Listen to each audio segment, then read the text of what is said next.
नमस्कार साथियों, मेरा नाम अनुपम प्रसून है। मायावती के पास एक ज़बरदस्त प्लान, एक ज़बरदस्त आइडिया आ चुका है जिससे वो उत्तर प्रदेश की राजनीति में शानदार तरीके से कमबैक कर सकती हैं और इसके लिए वो योगी आदित्यनाथ के सबसे बड़े दुश्मन से हाथ मिलाने को तैयार बैठी हैं। और आपको जानकर हैरानी होगी कि जो मायावती का खुद का जो सबसे बड़ा सियासी दुश्मन था, उसके साथ भी मायावती जाने को तैयार है। यहाँ एक बात आपको क्लियर कर देते हैं कि वो इंडिया गठबंधन में नहीं जाएंगी, लेकिन योगी आदित्यनाथ के सबसे बड़े सियासी दुश्मन से हाथ मिलाने को तैयार बैठी है। मायावती के बारे में, मायावती के पास ये क्या प्लान है, कौन सा प्लान है और कैसे वो एग्जीक्यूट करेंगे इसे, ये जानने से पहले आपको 2-3 बातें बता देते हैं। मायावती का core vote bank Uttar Pradesh में हुआ करता था दलित, मुसलमान और ब्राह्मण। ये कुल वोट मिलाकर करीब उत्तर प्रदेश में जितने वोटर हैं उनका 27% के आसपास बनता था। लेकिन 2012 के बाद से मायावती का इस वोट बैंक पर, यानी कोर वोट बैंक, जो 3 उनके कोर वोट बैंक थे, उनमें पकड़ ढीली पड़ गई। अब मायावती की पकड़ जब से इन तीनों वोटर्स पर ढीली पड़ी, तब से मायावती आप देखिए सत्ता से दूर होती चली गई। 2012 में 80 सीटें आई, 2017 में आप जब देखेंगे 19 सीटें आई और 2022 आते आते सिर्फ 1 सीट पर विधानसभा में मायावती सिमट कर रह गई, उनकी पार्टी सिमट कर रह गई। किसने सोचा था कि 2007 में 2/3 बहुमत से, यानी प्रचंड जीत हासिल करने वाली 206 सीटें लाने वाली मायावती उत्तर प्रदेश की राजनीति में ऐसे नेपथ्य पर चली जाएंगी। अब दोस्तों, हम आपसे एक सवाल पूछना चाहते हैं। अगर आपको इस सवाल का जवाब पता है तो कमेंट बॉक्स में लिखते चलिएगा। मायावती के इस कोर वोट बैंक को एग्जीक्यूट करने वाले, जैसे कि आपको पता है कि काशीराम मायावती को लेकर आए, लेकिन मायावती के प्लानर उनके एक पॉलिटिकल एडवाइजर के तौर पर उनके साथ हमेशा रहने वाले सतीश चंद्र मिश्रा आजकल कहाँ हैं? आपको क्या उनके बारे में पता है, वो क्या कर रहे हैं? और अगर पता है तो हमें बताते चलिएगा, कुछ उनके बारे में भी हम आपको जानकारी देने वाले हैं। और वो इसी वोट बैंक और उनके नए प्लान से जुड़ा हुआ मामला है। सतीश चंद्र मिश्रा के बारे में आपको कुछ चीज़ें क्लियर कर देना चाहते हैं। अभी हाल ही में जब दिल्ली में विधानसभा के चुनाव हो रहे थे तो मायावती ने अपनी पार्टी के 40 स्टार प्रचारकों की लिस्ट चुनाव आयोग को सौंपी थी। आपको जानकर ताज्जुब होगा कि उन 40 में से कहीं भी सतीश मिश्रा का नाम नहीं था।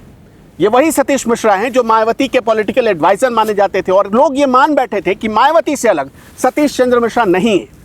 मायावती का मतलब ही सतीश चंद्र मिश्रा है। एक वक्त ये भी था, टिकट बंटवारे में सतीश चंद्र मिश्रा का बहुत बड़ा रोल होता था, मायावती उस पर अंतिम मुहर लगाती थी, ये भी दोहराया। अब थोड़ा इससे आगे बढ़ते हैं।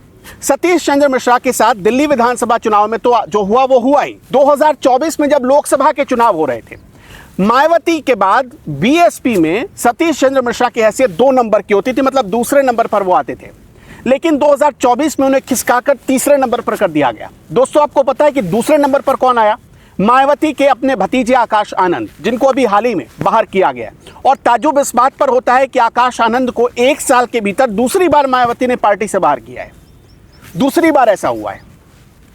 आकाश आनंद पर बाद में आएंगे, पहले सतीश चंद्र मिश्रा का समीकरण समझ लेते हैं। तो सतीश चंद्र मिश्रा को 2024 में भी मायावती ने किनारे किया और ऐसी ही हालत 2022 में भी रही।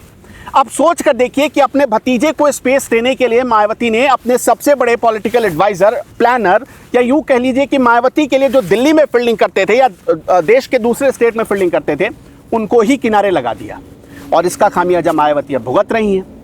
सतीश चंद्र मिश्रा को किनारे लगाने का जो सिलसिला था वो साल 2019 से शुरू हुआ। आकाश आनंद को कितना मौका मिला और सतीश चंद्र मिश्रा को कितनी बार किनारे लगाया गया, इसका उदाहरण समझिएगा। 2019 में जब लोकसभा के चुनाव हो रहे थे, तब समाजवादी पार्टी और बहुजन समाज पार्टी यानी बीएसपी और एसपी का गठबंधन हुआ। उसमें जब गठबंधन हुआ, चुनाव के नतीजे आए तो 10 सीटें बीएसपी जीत गई लोकसभा में उत्तर प्रदेश की, लेकिन समाजवादी पार्टी के हाथ कुछ नहीं आई। और जैसे ही चुनाव नतीजे आए उसके बाद ये गठबंधन टूट गया। लोगों ने कहा कि अब मायावती के वोट बैंक का फायदा, समाजवादी पार्टी के वोट बैंक का फायदा मायावती को तो हो गया, लेकिन मायावती के वोटर्स समाजवादी पार्टी की तरफ नहीं गए। लोगों ने यह कहा, इसके बाद गठबंधन टूट गया। 2019 के दौरान ही आकाश आनंद को पॉलिटिक्स में लॉन्च किया गया था मायावती की तरफ से, लेकिन उस विरासत को वो आगे बढ़ा नहीं पाए। वहां मायावती मतलब एक तरीके से फेल हो गई।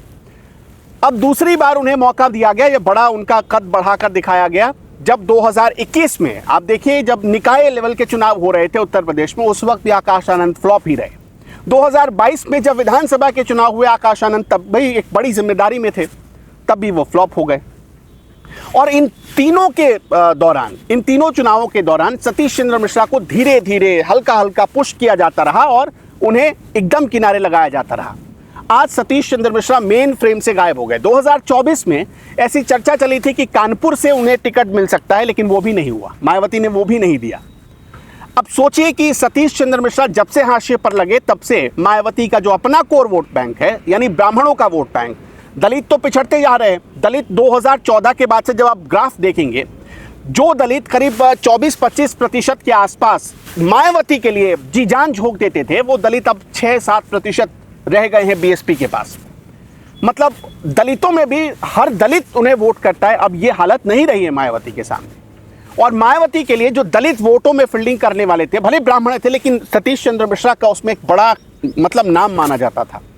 मायावती ने अपने लोगों को, अब जैसे कुछ बड़े नाम है, जैसे नसीम सिद्दीकी, आपको पता है, उनको किनारे कर दिया गया। उन्होंने जब छोड़ा, बीएसपी छोड़ी, तब क्या गंभीर आरोप लगाए कि 2-2 करोड़ 3-3 करोड़ रुपए लेकर मायावती टिकट बांट रही हैं। मायावती के ऊपर यह आरोप अक्सर लगता रहा है, विधानसभा चुनाव हो या फिर लोकसभा के चुनाव हो, पैसे लेकर टिकट देने के आरोप उनके ऊपर लगते रहे। अब देखिए, आकाश आनंद को उन्होंने जिम्मेदारी दी। आकाश आनंद आए और पार्टी में एक नया रिवॉल्यूशन शुरू हुआ, मतलब नई क्रांति उन्होंने दिखाने की कोशिश की कि वो नई क्रांति लेकर आएंगे पार्टी में। पार्टी के चेहरे को पॉलिश करने की उन्होंने कोशिश भी की। पॉलिश कैसे कर रहे थे वो भी आप समझिए। पॉलिश वो ऐसे कर रहे थे कि आते ही सोशल मीडिया पर बीएसपी एग्रेसिव हो गई। एग्रेसिव होने के साथ मायावती के ट्विटर पर आप देखिए, ट्विटर वॉर जो चल रहा था बीजेपी के साथ, उसमें बहुत आगे निकल गई बीएसपी। मतलब आगे, बहुत आगे तो बीजेपी से आगे या समाजवादी पार्टी से आगे नहीं निकल गई, लेकिन ऐसा लगने लगा लोगों को कि रेस में है बीएसपी, बाहर नहीं है, मतलब सोशल मीडिया वॉर से। इसका एक फायदा वहां भले मिला, लेकिन दूसरी तरफ आकाश आनंद जो संगठन में लोगों को जोड़कर, पिरोकर, या जो कोर वोट बैंक है उसको संभाल कर रखने में नाकाम रहे। और अब क्या हुआ, 2024 में, जब मई 2024 में आकाश आनंद को बाहर किया गया था पार्टी से, उस वक्त उन्होंने एक बयान दिया था। वो बयान एनडीए के खिलाफ था, नरेंद्र मोदी के खिलाफ था और योगी आदित्यनाथ के खिलाफ था। बयान ये था कि ये बुलडोजर की सरकार है, ये सरकार लोगों का दमन करती है, ऐसा कुछ बयान दिया था आकाश आनंद, जिसके बाद उन्हें पार्टी से बाहर कर दिया गया। आकाश आनंद को तब बाहर किया गया, वो चुनाव नतीजे आए, चुनाव खत्म हुआ, फिर उन्हें पार्टी में जगह दी गई और फिर से अब बाहर कर दिया गया है। आकाश आनंद को का कद जब पार्टी में बढ़ा है, तब सतीश चंद्र मिश्रा का कद घटा है, और घटा ही नहीं, अब तो आकाश आनंद की वजह से वो किनारे भी लगा दिए गए। मायावती इस वक्त अकेली हैं। वो कहती हैं कि हमें राजनीतिक उत्तराधिकारी की जरूरत इस वक्त नहीं है। आकाश आनंद को उनका राजनीतिक उत्तराधिकारी कई लोग ये मान बैठे थे, लेकिन अब वो खुलकर कहती हैं कि हमें कोई उत्तराधिकारी नहीं चाहिए। वो सतीश चंद्र मिश्रा का भी नाम नहीं लेती हैं।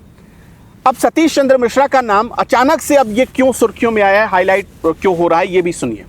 सतीश चंद्र मिश्रा एक बार फिर से अब उभरने लगे, मायावती के बहुत करीब पहुंचकर उनको फिर से वही सलाह, वही उनके पुराने सलाहकार की भूमिका में वो नजर आने लगे हैं। अब ये कहा जा रहा है कि उनकी सलाह पर ही मायावती एक गठबंधन का नया आइडिया डेवलप कर रही है, और वो गठबंधन हो सकता है 2019 के तर्ज पर समाजवादी पार्टी के साथ। समाजवादी पार्टी के साथ फिर से एक बड़े मंच पर, और ये गठबंधन कब होगा, 2026 में, यानी 2027 के विधानसभा के चुनाव से पहले, 2027 के फरवरी मार्च में विधानसभा का, उत्तर प्रदेश विधानसभा का चुनाव होना है, उससे पहले ये गठबंधन हो सकता है। ये मायावती को आइडिया देने वाले लोग कह रहे हैं, जानकार कह रहे हैं कि सतीश चंद्र मिश्रा ही हैं। और अगर ऐसा होता है, ये गठबंधन चलता है, तो सतीश चंद्र मिश्रा एक बार फिर से मेन फ्रेम में आपको नजर आ सकते हैं। अक्सर मायावती के लिए, चाहे वो पार्टी के लिए फंड लाना हो या दूसरी तरह से पार्टी के लिए फील्डिंग करनी हो, सतीश चंद्र मिश्रा का रोल एक बहुत बड़ा और अहम रहा है। अब फिर से उनको उसी भूमिका में लाने की तैयारी की जा रही है। लेकिन इससे क्या पार्टी का रिवाइवल होगा, पार्टी कमबैक करेगी, अभी ये कहना जल्दबाजी होगी। लेकिन ये लोग तो ये मानकर चल रहे हैं, जो राजनीतिक आकलन किया जा रहा है इस पर, कि समाजवादी पार्टी का मुसलमान और यादव कोर वोट बैंक, और बहुजन समाज पार्टी का मुसलमान, दलित और ब्राह्मण कोर वोट बैंक, ये तीन मिल जाएंगे तो करिश्मा हो सकता है, योगी आदित्यनाथ को रोका जा सकता है। और इस वक्त आप सबको पता है कि अखिलेश यादव के लिए नरेंद्र मोदी कोई बहुत बड़ी चुनौती नहीं है। उनके लिए सबसे बड़ी चुनौती क्या, तो योगी आदित्यनाथ है, और योगी आदित्यनाथ को रोकने के लिए। और एक बात और यहाँ पर नोट करिएगा कि जब से योगी आदित्यनाथ का उदय हुआ है उत्तर प्रदेश की राजनीति में मुख्यमंत्री के तौर पर, तब से मायावती की हालत और बुरी होती जा रही है। मायावती एकदम हाशिए पर चली गई, पार्टी के बड़े बड़े नेता छोड़कर चले गए। तो योगी आदित्यनाथ को अब इस वक्त मायावती और अखिलेश यादव दोनों अपना कट्टर दुश्मन मान बैठे। हालांकि भले रक्षाबंधन पर मायावती योगी आदित्यनाथ को बधाई देती हूं, भाई कहती हूं और बहन जी कहते हो योगी आदित्यनाथ, लेकिन ये जो सियासी दुश्मनी है वो इस लेवल पर पहुंच चुका है कि एक बार फिर से योगी के खिलाफ अखिलेश और मायावती एक साथ एक मंच पर आ सकते हैं। क्या ये गठबंधन आपको, आपके नजरिए से पॉसिबल है, और होता है तो क्या असर पड़ेगा, इसका क्या इंपैक्ट आप देख रहे हैं, हमें एक बार जरूर बताइएगा कमेंट करके। धन्यवाद दोस्तों हमारे साथ जुड़े रहने के लिए।